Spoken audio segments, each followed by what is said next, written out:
Welcome back into the Lions247 Podcast. This is episode number 2 of Penn State's second bye week of this 2024 season. We came to you on Tuesday with a show breaking down the latest recruiting news, including a flip of defensive back Josh Johnson from Louisville's class. We broke down a bunch of flip possibilities. There's more on that actually over at Lions247.com.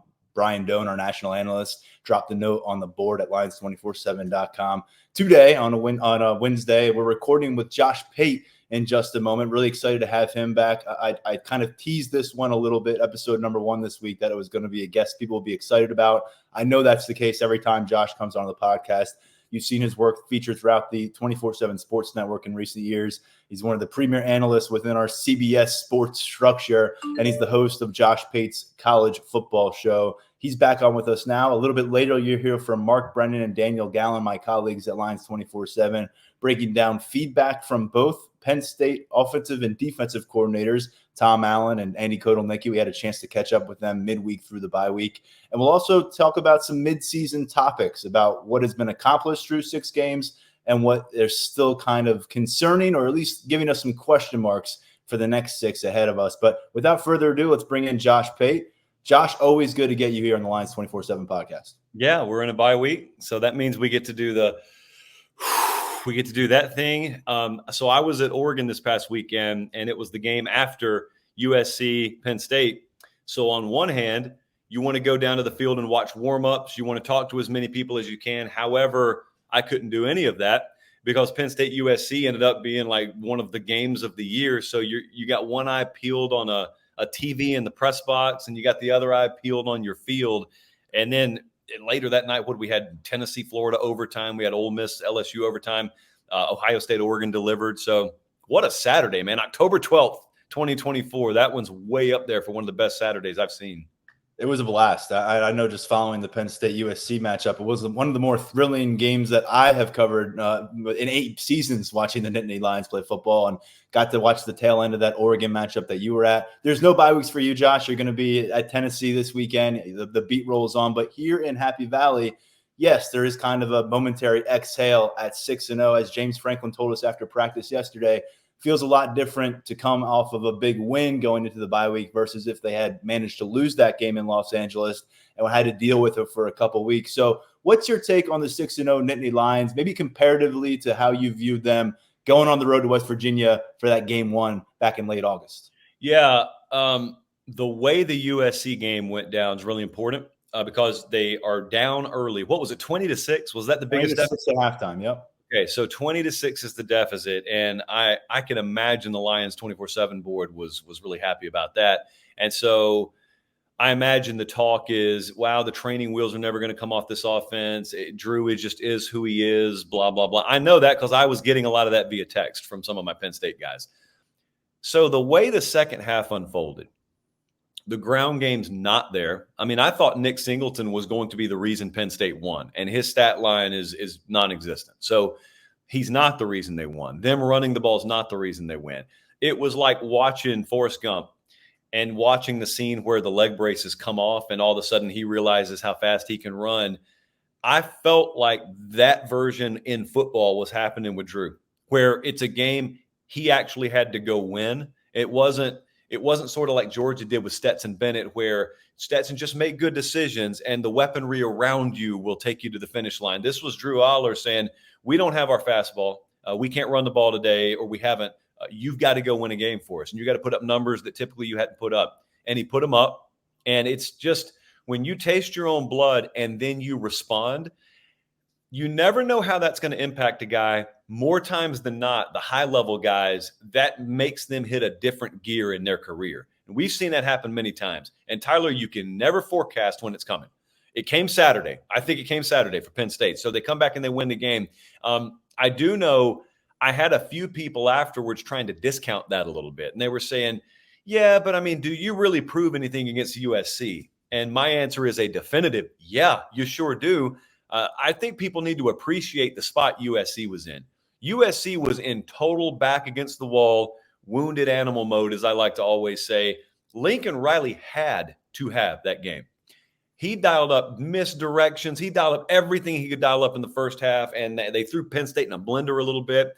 And to win that game anyway, when USC played about as good as they could play, all things considered, this year, and to win it the way you did, it's a huge deal. That shows me so much more than that West Virginia game. I didn't even think about the West Virginia game until you mentioned it. This was conference play. This was 19,000 miles away from home. It was a new experience for everyone, and they went and got it done. And now you get to go into the bye week. And man, I watched LSU do something similar. I watched them come out of the bye and get themselves a big win. I wonder how Penn State will come out of this bye. Because correct me if I'm wrong, you guys go to Wisconsin, right?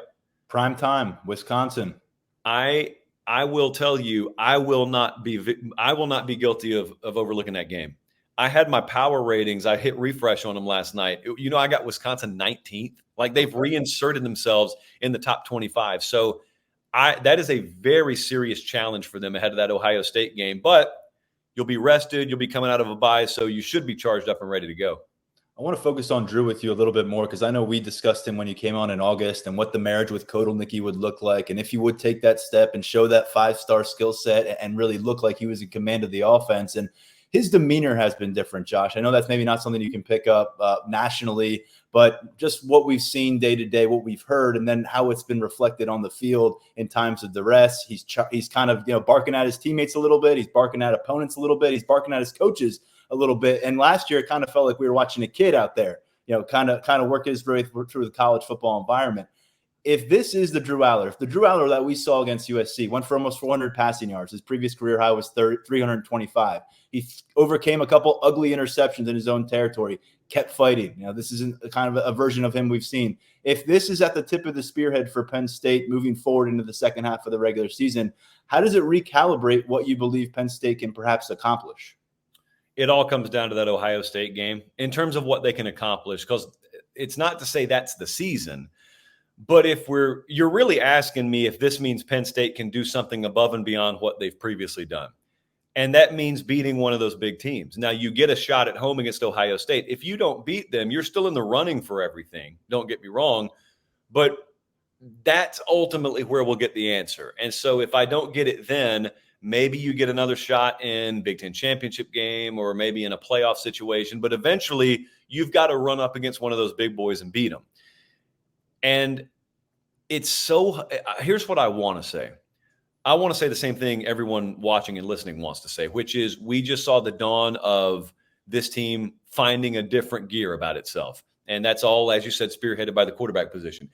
I want that to be the case. I think what you said about Aller is interesting, because that is not something that you pick up on nationally, because you're not around those guys every day like you guys are. But if that's the case, it's not shocking to me, because some guys have thicker shells than other guys. Some guys step in as true freshmen, and the environment they came from, the natural DNA about them is just they're an alpha, biggest mouth in the room, and can back it up from the moment they walk in. That is not Drew Aller. But it doesn't mean it can't eventually be that. So maybe he's growing into that, and hopefully, the skill set's always been there, but hopefully that mentality and that having tasted your blood and having come back from it, gotten off the mat like we talked about with USC, if that is the quarterback we see moving forward, that is what it takes to push you over the top in those games. That is what it takes. It comes down to a few plays, as we know.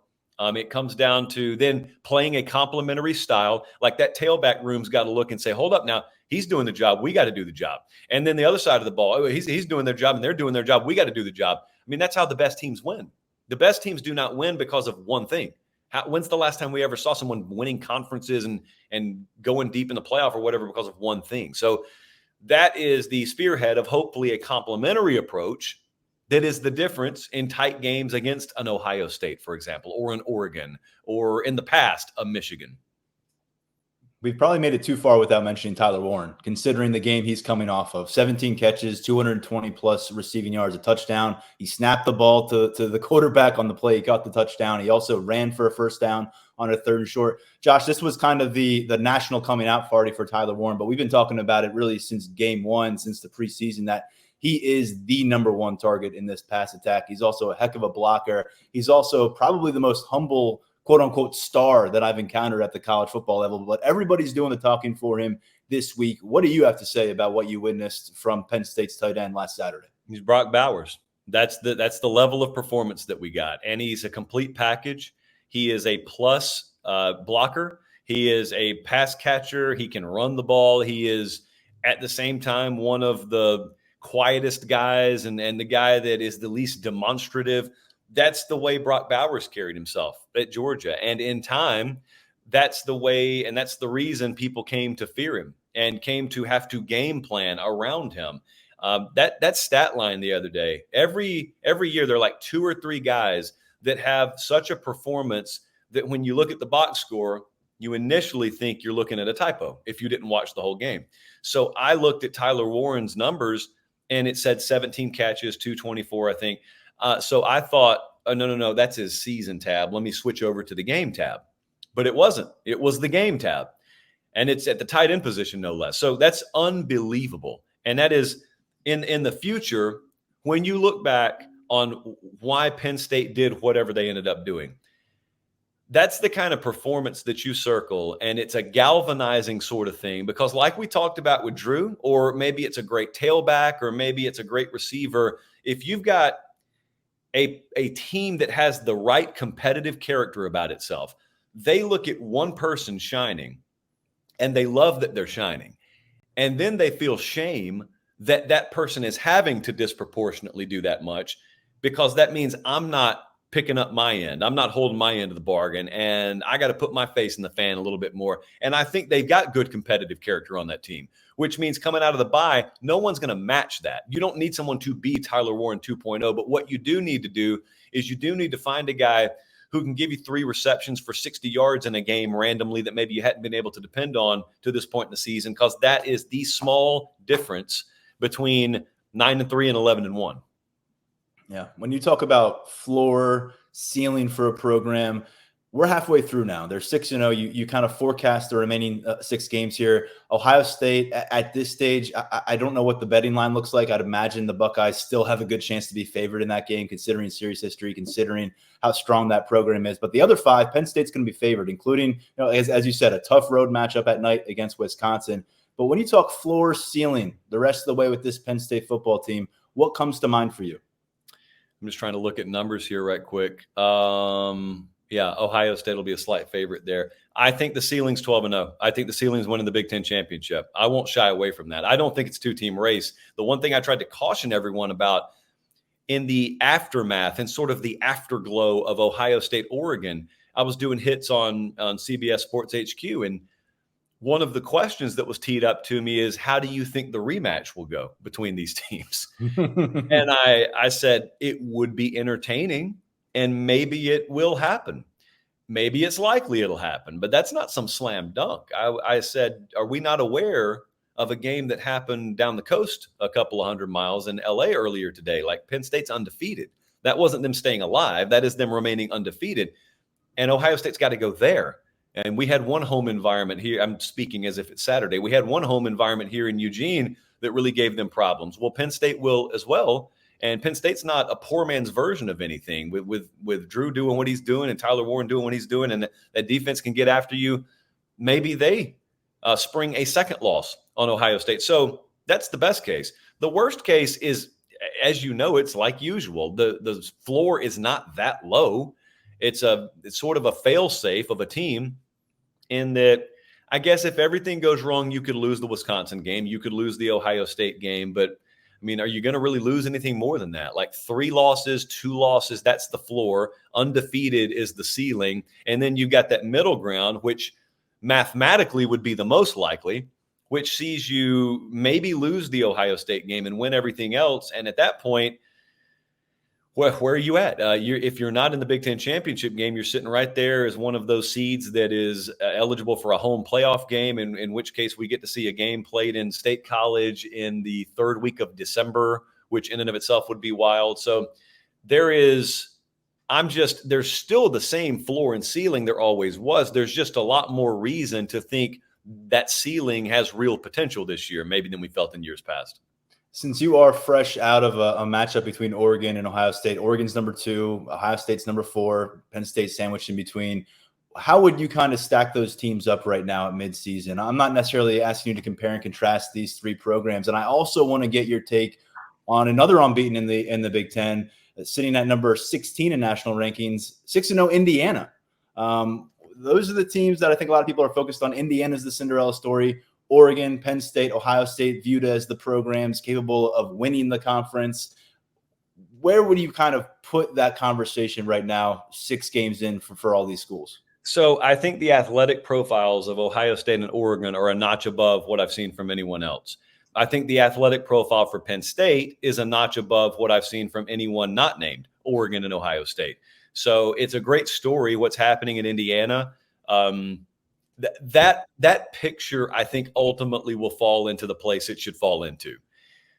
The outlier or the question, the great remains to be seen part of this is what we just talked about. It was, if we played all these games on a neutral field or we played all the games on paper, this would play out where neither Oregon nor Ohio State's going to lose another game, and they will meet in Indianapolis, and maybe then Ohio State has the edge. That's how it would play out on paper. That's not the way this plays out, though. And so the athletic profile, I keep using that phrase intentionally, the athletic profile of Penn State could be uniquely qualified enough to hand Ohio State a second loss when they come in there. Now, that will be game of the year type atmosphere. We all know that. You can't overlook Wisconsin. You shouldn't. You're coming out of a bye week. But I think the Big Ten picture, very clearly 3 deep at the top, and then it's just fun after that. Not necessarily deep, but it's fun after that, all due respect. But the great unknown to me cannot be answered until that Penn State-Ohio State game. Now, I want you to imagine a world, which is very fun on the particular show that you and I are on right now. Imagine a world where Penn State just does win that game. 30-27, they win the game. What does that do nationally? What does that do to the Big Ten championship picture? What does that do for the talk around Ryan Day? What does that do for the talk around James Franklin? And what does that do for the talk around the college football playoff picture? Because we have a world there where you have a 2-loss Ohio State that you and I both know will still be in the playoffs, and they could still take what may be the best talent roster top to bottom in the Big Ten. They could make a run that they lost. In that scenario, they lost 2 tough road games by 4 combined points, and now they're never going to have to play on the road unless they go on the road in the first round or something like that. So that Penn State win there in hypothetical land, that Penn State win would just take the entire picture and throw it in a blender. I know we're doing our best to remember that Wisconsin matchup is before then, and I know that they're really trying to do that in the Lash building with James Franklin focused on the task at hand, but it's hard to ignore November 2nd here, Beaver Stadium against an Ohio State squad that they have not beaten since 2016. Josh, the overall layout of the Big Ten, we're all curious what it might look like, who would rise, who would fall. UCLA has struggled as we thought. USC has taken some lumps. Washington got railroaded by Iowa last weekend. But there have been some really fun matchups, and there will be more to come. What do you make of this new look Big Ten, and how would you compare and contrast it to the SEC? Because clearly these are the 2 head honchos at the negotiation table when we're talking about how the future of college football will be dictated. Yep. The Big Ten is still in an evolutionary period, I think. So you've got 2 really good teams at the top, maybe 3, depending on what Penn State ends up becoming. I think the SEC is still decidedly deeper in its 2nd and 3rd tiers than the Big Ten is. But what's happening in the Big Ten is your Wisconsins, your Nebraskas, your Iowas, I think will end up entering this equation. Those teams are still in an evolutionary period where Iowa hasn't done this yet. I think they will in time. But Nebraska just hired bigger a couple of cycles ago. Wisconsin just hired bigger a couple of cycles ago. Now, those guys haven't come in and fully built their programs yet. That we haven't seen several years into Matt Rule and Luke Fickell, but I think we will. Cignetti's doing, as we know, really good things at Indiana. I think Jonathan Stewart in time is going to do some really good things at Michigan State. So it's about building that 2nd tier. So for all of your Texases and Georgias and Alabamas, you've also got Tennessee being fortified in the SEC. You've got, in any given year, LSU being able to compete. Mike Elko was a phenomenal hire at Texas A&M. Arkansas, if they beat LSU this weekend, is smack dab in the middle of the fringe playoff conversation. So there's just more depth down there, quality depth, that makes the week in and week out TV schedule for the SEC more must watch. Whereas right now we're still kind of in the Big Ten. All right, where's Oregon? Where's Ohio State? Where's Penn State, USC? Like, that's kind of the way the conversation goes. I also think the travel thing in the Big Ten's been real. And it's been somewhat anecdotal, but it's also been real. And that's just, maybe it's something that in time programs and teams get used to.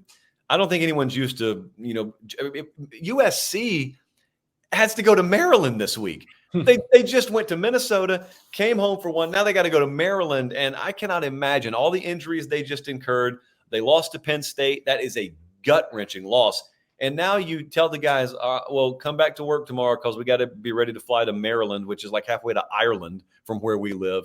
So go Trojans. I want to finish with kind of big picture here, Josh. Texas is the number one team in the AP poll right now. They've got the vast majority of number one votes. They got a big test this weekend against Georgia. But I want to hear from you. Who do you think is the best team in college football right now? And who would you kind of slot as the dark horse, a team that you think could turn on the Jets in the second half and surprise a lot of people? I think Texas is the best team in the country. I think Clemson is the unequivocal dark horse. I've got them raw power rated as the number 5 team in the country right now. So that doesn't mean I would rank them there. It means neutral field favorability. I don't think there are many teams that I would favor over Clemson if I ran my own sports book right now. I am very much still out on Miami. I've got to see them perform in a dominant fashion. I think Alabama, Tennessee is the game I'm going to this weekend because those are two teams that have looked very vulnerable, very mortal the past few weeks. But they're both teams that have springboard potential, as I call it, or get hot potential. We see it every year, Tyler. There are one or two teams that in mid-October are nothing to write home about. And by November, you're saying, wow, no one wants to play that team. Well, Bama could be that in time. Tennessee could be that. LSU could be that. Texas A&M is still very much alive. Notre Dame has had so many injuries. I think the cumulative effect of that may be too much for them to overcome, but I'm not totally ready to write them off yet either. And the other thing to watch in this Georgia-Texas game this weekend, if Georgia wins that game, every team has looked vulnerable at that point. There is no elite team if Georgia wins that game. And therefore, that would go from feeling like we're funneling towards the same inevitable outcome, which is the case as long as you have at least one elite team, to we're funneling towards who knows. We just see a waterfall and no one knows what's over the edge. So I guess selfishly, if you want chaos, you ought to root for Georgia this weekend. If you don't care about that, then still watch the game because it'll be a premier game. But if that outcome goes against Texas, especially in Austin, it's game on. All these teams could win a title. A nice table setter for Penn State fans out there, maybe looking for someone else to watch on a Saturday with no Penn State game available. Josh, really appreciate whenever you join us here on the podcast. I know you're extremely busy during the season. Hopefully people have seen your content across the 247 Sports Network, across the CBS Sports Network, and are tuning in to Josh Pate's college football show on a regular basis to learn more about this really, really unique season. Appreciate it, man. I appreciate you having me. We'll continue this episode of the Lions247 Podcast with fresh feedback from Penn State's coaching staff. We're not going to hear from any players during this bye week, but we did hear from defensive coordinator Tom Allen, offensive coordinator Andy Kotelnicki on Wednesday afternoon. We also heard from James Franklin after practice on Tuesday. So to help me break down all the latest intel, bring on board Daniel Gallen and Mark Brennan, our team at Lions247.com. Mark, we haven't heard from you since before the USC game, so welcome back. And Daniel, we had you on the last show. Good to see you again from the American Southwest. But I really want to jump into it with you real quick, Mark, before we move forward with our commentary. Josh Pate just joined us, spent a lot of time breaking down how he feels about Penn State at 6-0 after what they were able to accomplish in Los Angeles, what they were able to overcome.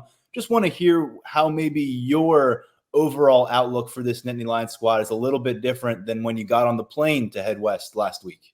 Yeah, thanks for making me follow Pate, because I'm sure everybody's like just waiting to hear what Brennan has to say after Josh gave his breakdown. But seriously, thanks to Josh for coming on. He does an amazing job, national reporter, and the way that he's plugged in with all these teams, including Penn State, is just absolutely very cool. Now, I mean, my top takeaway is a team faced adversity, a lot of it created, by its own mistakes, and overcame. I think if you go back and look at the best teams in college football over the last few years, generally speaking, not in every instance, but more often than not, they have faced tests like that along the way and overcome them. So the fact that Penn State was able to do what it did in the final quarter and then overtime, that's what championship teams are all about. Not suggesting that they played perfectly at all, and not suggesting that, yeah, this marks them as a championship team, but that's one of the steps that you have to take to go 2,500 miles away from home. As much as James Franklin wants to downplay the time zone talk, the stats bear it out. It's a very difficult thing to do. And to win against a team that, I mean, it's cliche, but it's true. That team is 3 or 4 plays away from being a top 10 undefeated team. Now, nobody ever wants to go the other way and say, Penn State is 1 or 2 plays away from maybe going the other way. But in all honesty, that is a very talented USC team, very athletic. Sure, it has issues in certain spots, but I think Penn State's going to be able to look back on that win as something to kind of hang its hat on. So I think being able to overcome adversity, to me, was the biggest thing. And then just not as a team, but Drew Aller overcoming adversity, making mistakes. The defense overcoming adversity, making mistakes. Julian Fleming, was there a better example of a guy? Offensive pass interference, 2 drops, one of them a super easy pass, and comes back and makes an incredible 4th down catch. I mean, you have to look at that thing closely. The first 4th down catch that he made, I mean, to have the strength and power to hold on to it, so you have individuals overcoming adversity. You have the team overcoming adversity. You have the coaching staff overcoming adversity. And to be able to pull out a win, I think, was a big thing. Daniel and I discussed a lot of takeaways from that victory for Penn State on our Tuesday episode of this podcast. We also had Tyler Calvaruso on to break down the latest in recruiting. So let's turn the page forward here a little bit. We did hear from James Franklin after practice Tuesday. We have a complete practice notebook up at Lions247.com. It's our only look at the Nittany Lions until next week. So check that out for our VIP subscribers. But that initial bye week that Penn State hit after 2 matchups, it was kind of like, well, okay, I guess this is going to happen now. It didn't feel like anybody was really excited about getting into a bye week that early. But right now, James Franklin said it really is an ideal time for this team to enter the bye week. Not only is it really directly at midseason through 6 games of the regular season, but he also discussed the good juju, the good mojo is actually what he said. The good vibes, he said, as well, coming off of victory. He said he probably wouldn't feel so eager to embrace this bye week if they were coming off of a loss. But James Franklin, after practice, made it really clear, Daniel, that he thinks this timing really works out for the Nittany Lions, can set them up for a strong second half of the season. What do you think are kind of the most important things on the plate for Penn State staff, for the Penn State program, before they resurface next week with game prep for a night game at Wisconsin? I think the first thing that stands out to me is getting everyone, I guess, healthy on the same page, or as healthy as you can get at this point. We know that Nick Singleton missed that game against UCLA, didn't have the most productive day against USC, still showed some burst there at the end on the game-winning touchdown. But, you want to, entering this stretch of Wisconsin, Ohio State, Washington, and then the rest, you need to have everyone, as healthy as you can get them. You need to have everyone pretty much like set for launch through this stretch and into the stretch run. So I think that should be a top priority. And then the slow starts, figuring that out so that you're not in a hole early. We know that Penn State was able to come back from down 2 touchdowns against USC on the road, but are you going to be able to do that against Ohio State? Would you be able to do that like on the road at Minnesota and against a team that can try to dictate the terms maybe a little bit more than USC did? I think that those are some of the things, and that's on both sides of the ball. I think that those are the things that stand out to me. But I think where this team is right now, 6-0, getting this bye week at that exact midpoint of the season, I think you've got half a season plus a third of your Big Ten schedule, a lot of data to look back on, great opportunity to self-scout. And then I think the fact that coming out of the bye week, you have a road game at Wisconsin in prime time, a night game. I think that is something that is definitely going to have your attention coming out of it. So I think that where Penn State is right now, I think is really good and should position themselves for a nice close through November. We've heard a lot about self-scouting. We've heard a lot about getting some of the more inexperienced members of this roster some extra practice work and then taking some of the load off the proven players that have been out there and playing a bunch of snaps for the first half of the year. And you brought it up, eliminating those slow starts. I know probably defensively that's been more of a calling card for this team than offense. But as James Franklin said, they've kind of taken turns, offense, defense. He says if they can get on the same page and avoid those slow starts, become a fourth quarter team, that's a really priority emphasis for him right now with this program. And Mark, something else he said is he was taking a pre-practice lap around the field yesterday with Andy. He didn't specify which Andy. It could be director of player personnel, Andy Frank, could be head trainer, Andy Mutton. I'm thinking it's Andy Kotelnicki, the offensive coordinator, but he said they were chatting and he said, quote, "The exciting thing is I feel like there's still a lot of room for improvement for us." And we know that he's going to be the ultimate nitpicker with his own plan, his own program.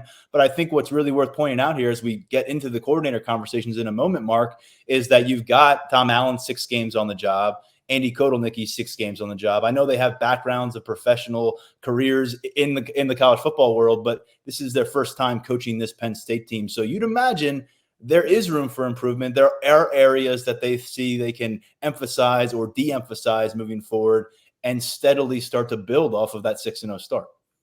Yeah, you could bet it was Andy Kotelnicki, because if you watch before Penn State football games, Kotelnicki is one of the coaches. Jaywan Sider and Ty Howell do it together, and Kotelnicki walks by himself around the field like 20 times. So I think that's kind of his pre-game, pre-practice routine. But yeah, I mean, as we record this on Wednesday, we had a chance to talk to Tom Allen earlier, and going back to what Daniel said, Tom Allen is a video guy, and he said, now you're at the point of the season where you have enough tape from 2024 to have a pretty good feel for, number one, where you are, and number two, where your upcoming opponents are. So I think that's going to give them a real, in terms of where this bye falls, I think that's perfect for the coaching staff. In terms of where they can get better, to me, number one, addressing the slow starts, especially on defense. I mean, you look at, they've given up 3 points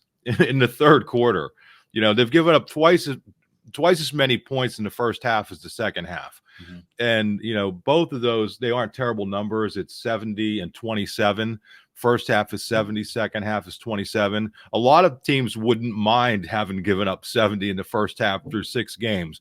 But when your defense is playing at that level, I think making those adjustments quicker is key. And then on offense, the one thing that stuck out to me the last couple of weeks is the ground game hasn't been nearly as explosive as it was earlier in the season. Part of that was Nick Singleton not playing against UCLA. Part of that was maybe Singleton wasn't full go or what wasn't at 100%. I don't know, against USC, but I think that's something that they're going to have to continue to get more and more out of, because we're seeing it in the passing game. I think you need to have that balance. So to me, those are the two things. The other thing that I forgot to mention earlier about USC was to get outstanding special teams play. I've been very critical of their special teams this season, and to have them come through. I mean, Barker, obviously, I thought the punting game, Riley Thompson really stepped up in that game. But I think they need the consistency now moving forward, and that's something that they could work on. One note, Mark, you nailed the 3 points in the third quarter, 27 points in the second half. It's actually only 60 points in the first half, but comparatively, you're looking at my math is terrible. Sorry. Hey, none of our math is 24 great, and 36. I'm looking at it here, and that's why I'm a journalist. Hey, we're here to help each other. And I think something else, just to back up your point on the run game, this is a rushing attack that through the first 4 matchups of the season, they were over 200 yards on the ground each time. They were at 85 yards on the ground against UCLA without Nick Singleton available. They were at 118 yards on the ground at USC. Of course, meanwhile, Drew Aller's throwing for far and away his career high with almost 400 passing yards.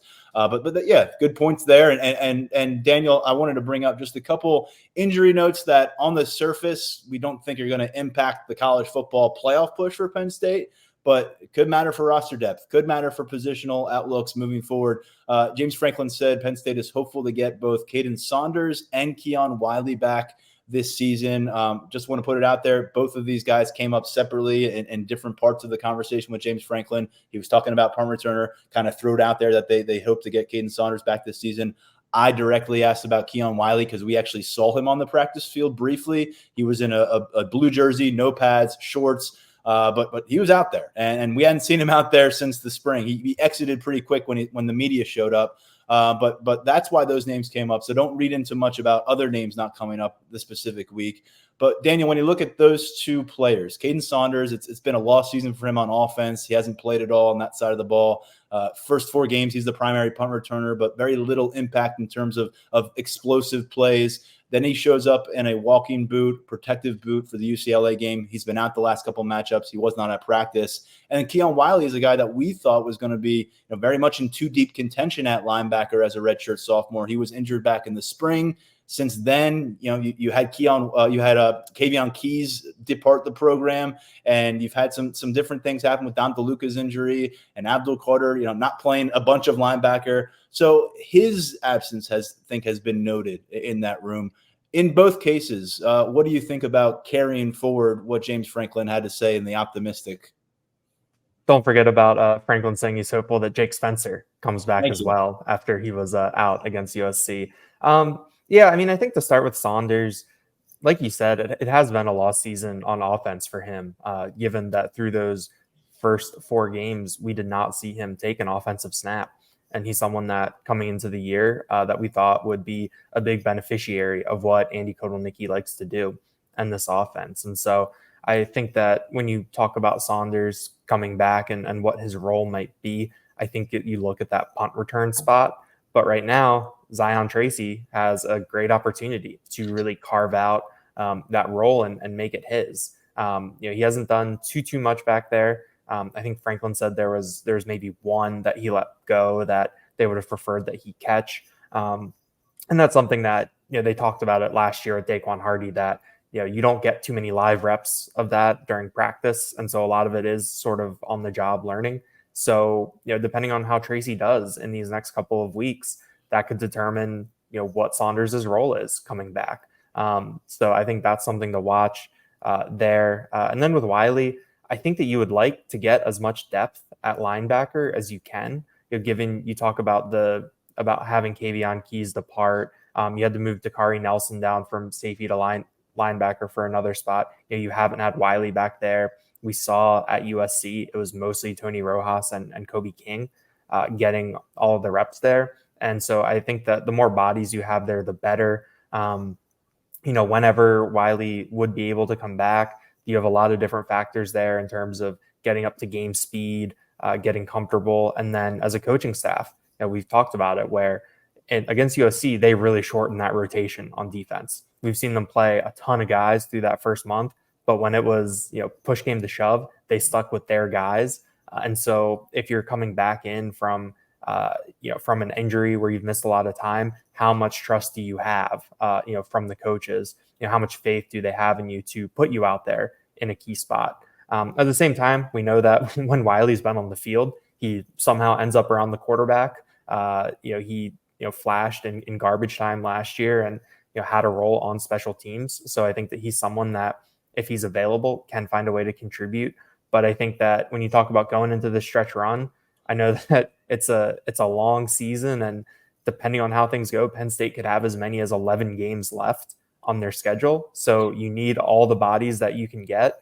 But I think that right now you sort of have to look at these two guys specifically as maybe bit players, what they can do for the depth. Great point. I mean, if Penn State, things go according to plan really well for this staff, they could be, having to figure out game plans about 3 months from now. It could be a very, very long season. By the way, just on the eye look, first time really seeing him in a while, we got to look at Keon Wiley. Definitely thicker. He's a 225 listed now. I think he was at 213 earlier in his career. I think he came to campus from Philadelphia, maybe at 210 pounds. So physically looking like he's been putting in the work, although he's been away from the football field for the most part. But we'll keep tabs on that moving ahead. Going over to Andy Kotelnicki's conversation from Wednesday afternoon, Tyler Warren was obviously going to be a key topic of conversation, Mark. because of what he accomplished out in Los Angeles, 17 catches, 220 plus yards, the unique ways in which Kotelnicki is using him. What stood out to you from Kotelnicki's commentary on what is clearly one of the favorite toys he's encountered as an offensive mastermind? Well, just that he kind of knew almost right off the bat after diving into film of Tyler Warren, what he had. And I shared the stats with you guys last night because I just, I obviously had way too much time on my hands. And pre-Andy Kotelnicki at Penn State, Tyler Warren, 37 games, 44 catches, 479 yards, and 11 TDs. Since Andy Kotelnicki arrived, this includes the bowl game, 7 games, 45 catches, 640 yards, and four TDs. So it's like clearly this guy knows how to use a versatile tight end. And, just talking about how we've mentioned it numerous times, this was a former high school quarterback, obviously a very smart guy, capable of doing a lot of different things, enjoys the blocking aspect of it. He's just so well-rounded. And to be able to do all those different things, I mean, the fact that he could snap the ball, I mean, that's not an easy thing. Like a shotgun snap, you may take that for granted because the center's doing it, 40 times a game or whatever, or depending on where you are. But that's not an easy thing. And it actually kind of took me back. I think in the spring they were working on joking around doing field goal stuff with different people in different roles, and Tyler Warren was long snapping at the time, and I'm thinking, geez, this guy could really do everything. But the fact that Kotelnicki is able to recognize this is just unbelievable. And I can't even imagine, as well as Penn State has done recruiting tight ends, I can't even imagine what this is doing for tight ends around the country, looking at what they're doing with this kid. Now, not every tight end is going to be able to come in and do all those different things because he's a special athlete. And I think that's what makes Kotelnicki's approach to this so good, is that, listen, this guy, it's not as if they didn't use him in his first 3 years playing. They did, and they did some different things. But Kotelnicki had the creativity that, okay, now we're going to really expand it. Now we're going to really do these things. And to hear him just kind of explaining that, to dopes like us, it was pretty cool. Mark, you better believe that they are going to make sure that Andrew Olish, a top 50 tight end, number 3 recruit in the country at his position, is well aware of what's going on with Tyler Warren. We got a little more information about Olish and Penn State over at Lions247.com for our VIP subscribers. But he also came up in conversation earlier this week on the podcast when Tyler Calvaruso was giving us a lay of the land about flip targets for the Nittany Lions, and they've got a big one here in the state at the tight end position. Something we heard from Kotelnicki is that Warren actually brought up the history of playing quarterback to him. He didn't sound like he was aware of that. He was a high school quarterback. He said he did review some of the basketball highlights where you can see the athleticism pop on the court. But I think it's really interesting because he talked about, with that history of quarterback, it speeds up. It expedites a lot of the installs in terms of, you don't have to teach him how to take a snap from shotgun. You don't have to teach him how to take a snap under center. And I think with the way James Franklin phrased it this week was, those things are not foreign to Tyler Warren, where if you were to take the average tight end, even if he was very athletically gifted and intelligent, you'd have to teach him some of the basics of taking a snap, handing the ball off, doing those types of things, which Tyler Warren has been asked to do on a weekly basis, it seems. So let's turn our attention to the quarterback. Tyler, did it occur to you that I think there might be another tight end in the program who played quarterback at one point in high school, right? Luke Reynolds. Yeah. I'm sure he is waiting in the wings, waiting for his turn, taking some notes. And you're right. He could be a really special, versatile component of this Penn State offense moving forward. He's already for 6 and playing. But Daniel, over to Drew Aller, this is the relationship that felt like it was really at the crux of this entire Penn State offseason, and what they could do to take a step forward would be, how does Kotelnicki and Aller mesh, work together, create? What's it going to look like? Pretty good sample size so far, and it was a good time to check in on this topic, considering Drew Aller just put together probably his gutsiest and most productive performance at the college level. I thought one thing that Kotelnicki told us that was really interesting was that the touchdown pass to Nick Singleton that tied the game was the same play that they'd run earlier in the game where Aller threw an interception. I'd have to go back and look to see which interception it was, that that they duplicated. But I thought it was interesting to hear Kotelnicki frame it as, okay, we ran this play, we made a mistake, but then we came back to it and were able to do it right, and that Drew Aller didn't get too in his head about it or too caught up in it, that he was able to move on from it, run the play the way it was supposed to, and had a great result out of it. I thought that was a super interesting tidbit from Kotelnicki there. But he also just reiterated some of the things that Drew Aller has told us, and what we've seen. I think Kotelnicki talked about the willingness to improve, getting better every day. I think that we've really seen that from Aller this year in terms of the way that he's talked to us about his approach and looking for every single edge that he can get. And then Kotelnicki brought up the way that Aller prepares. Kotelnicki was asked about a play where Aller was lined up out at wide receiver. Prbula was back at quarterback, but Aller was still trying to direct traffic, get guys in the right spot, have them ready to go. And Penn State ended up having to call a timeout on the play, but Aller knew where everyone was supposed to be. I think it was similar, the play on the very last drive where they had to burn the timeout, and Aller was super, jumping up and down after the call and looked really riled up about it. And I think that is a result of how prepared Aller is and how he knows how everything is supposed to look, how it's supposed to go. I think that some of it is that balance. When you have someone that, mentally is in one place, you've got 10 other guys that you have to get on the same page there, which can be difficult. But I think that Aller is the one who needs to know all that stuff and is, maybe the one guy on the field who has to know every single assignment. And, based on what Kotelnicki said with how Aller is approaching it, he's putting himself in that position to where he is that guy every time they go out there. And I think we're seeing the results of that.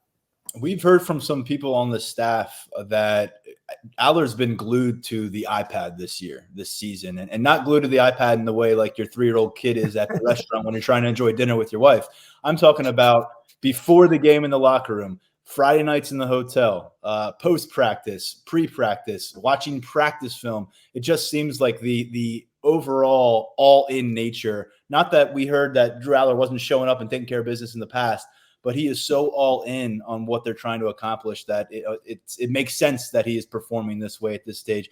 Mark, one of the main commentaries that was going on this offseason, aside from the Drew Aller, Andy Kotelnicki relationship, was utilizing roster strengths and giving guys a chance to excel at what they do best. And I think the primary examples of that this year have been Omari Evans and Nick Singleton. They have both been field stretchers. Omari Evans through the air, Nick Singleton a bit through the air at times, but certainly on the ground, gaining big chunk plays in the way that he did not last year. Daniel, you brought up both of those names to Andy Kotelnicki today. Mark, what did you think about the response? And I mean, he really does go down to the basics. These are the two fastest guys on our team. Let's put them in a position to help the team, help themselves, make plays. I know it sounds simple, and it had sounded simple all offseason, but through 6 games, the proof is in the pudding, as they say. Well, yeah. What did we see last season? I mean, especially with Omari Evans, he just didn't have the opportunities. And then they changed coordinators, and all of a sudden he has an opportunity, and he's blasting off a giant play against Michigan State. And you've talked about it, Tyler, over and over about, pre-coordinator change Nick Singleton to post-coordinator change Nick Singleton. What he's averaging well over 100 yards since the coordinator change. So get the ball to your fastest guys in places where they can be successful. And I also think there's a component with this offense where one thing kind of leads to another, so when you have somebody busting off long plays in the passing game, that's going to make life easier for Singleton and vice versa. I mean, I'm looking down here and you look at some of the yards per catch. I mean, Harrison Walls, 16.6, Liam Clifford, 18.7, Omari Evans, 21.5. I mean, those are some big numbers, and that's not even talking 12.8 from Tyler Warren, which is a really good number for a tight end. And so yeah, I mean, sometimes I think we kind of overanalyze things and one of the things that they said over and over, get the ball into the hands of your best playmakers.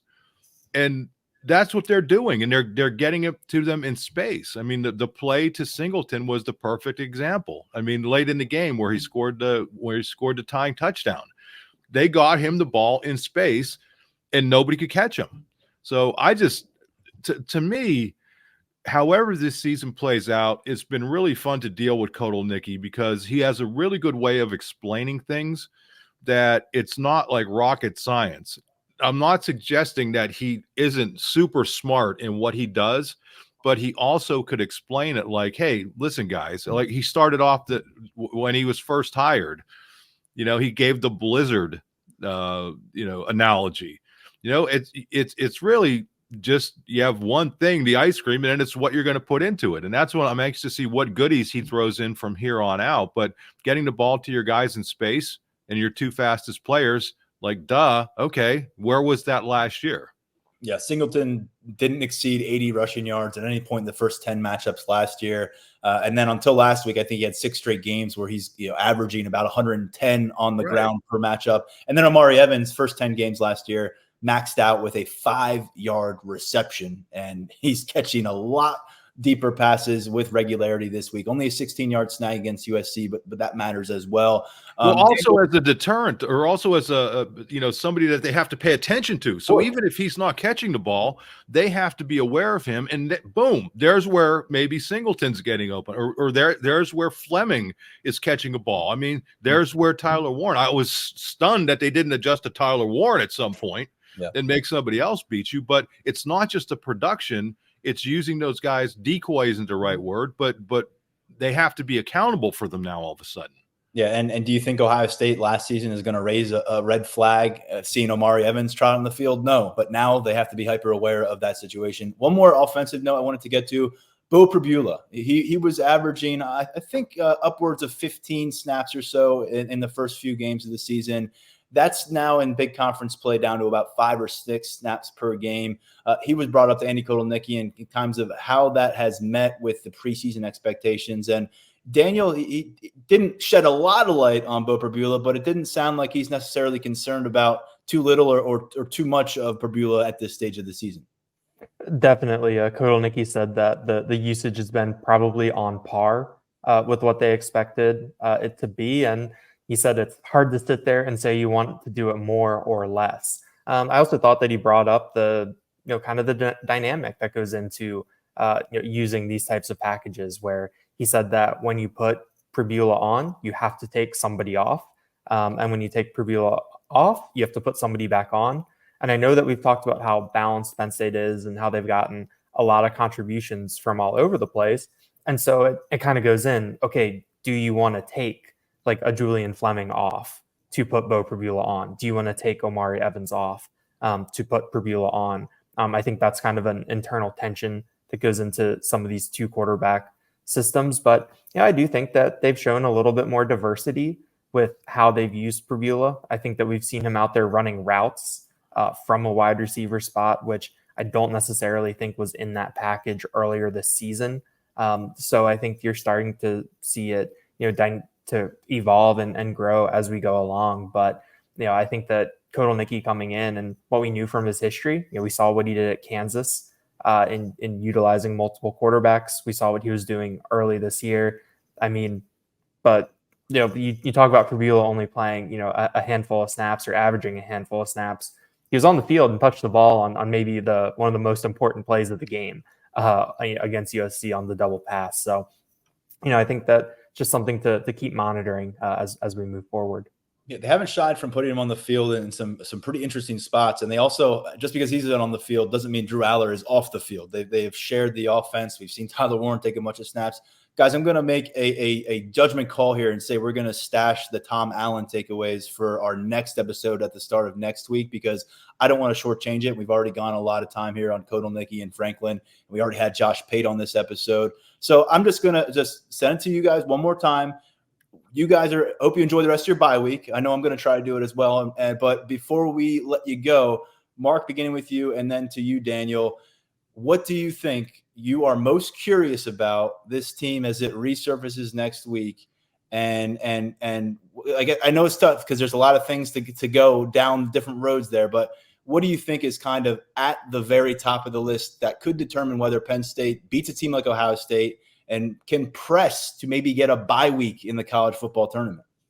I think overcoming the slow starts. I mean, to me, they've been able to afford to get into these spots because they've had, generally speaking, more athleticism and more talent than their opponents. But sooner or later, you're going to encounter somebody, and in a couple of weeks, it's going to happen. Or you're going to get into a spot in a tougher environment on the road where it's much more difficult to come back. With all due respect to USC, that's not a intimidating college football atmosphere, especially when there's 10 or 15,000 Penn State fans there.